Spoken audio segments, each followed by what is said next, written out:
छैठक नाम सुनिते हर बिहारवासी के मन खुशी से रोमांचित भ उठैया। आओ सुनाबी एही भाव में नवोनाथ जी द्वारा रचित मिथिलाक बेटी पुष्पम के आवाज में सुंदर सन छैठ गीत। प्रस्तुति एपी प्रोडक्शन दरभंगा।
राना मैया होइयो सहाय, राना मैया होइयो सहाय। ढाकी उठेलौ साँझ भिन सरवा, देव हम अर्घ चढ़ाय, देव हम अर्घ चढ़ाय।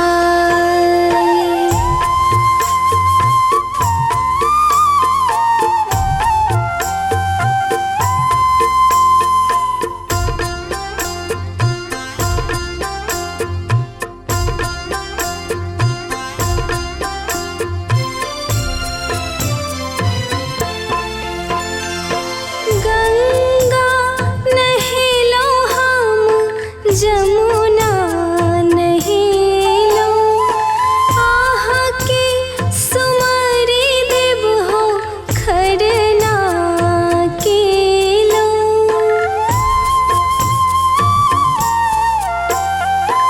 गंगा नहिलो हम जमुना नहिलो, आह के सुमरी देव हो खरना केलो। ढाकी में ओरिएलो फूल फल हरिया, राना मैया होइयो सहाय, राना मैया होइयो सहाय। केलो हम छठी के बारतिया, राना मैया होइयो सहाय, राना मैया होइयो सहाय।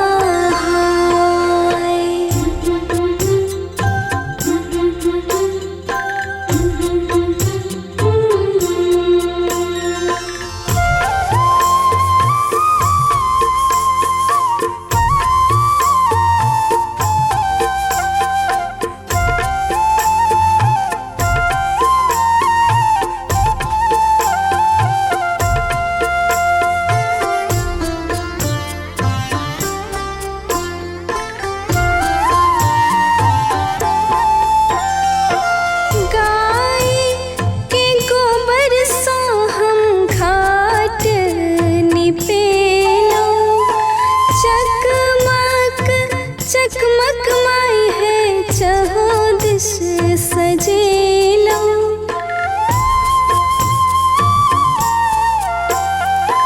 गाय के गोबर सो हम घाट निपेलो। चकमक चकमक माई है चहुदिश सजेलो। ठकुआ पकेलो भर दोपहरिया, राना मैया होइयो सहाय, राना मैया होइयो सहाय।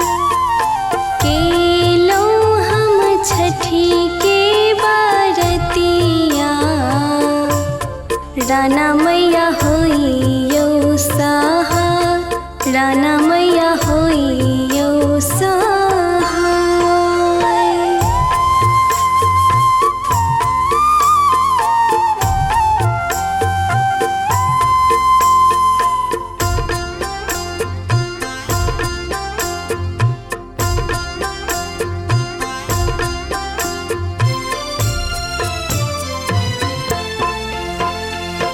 पहिल अर्घ देव स्थान चल सूरज के, दोसर अर्घ दीनानाथ देव हम गीते।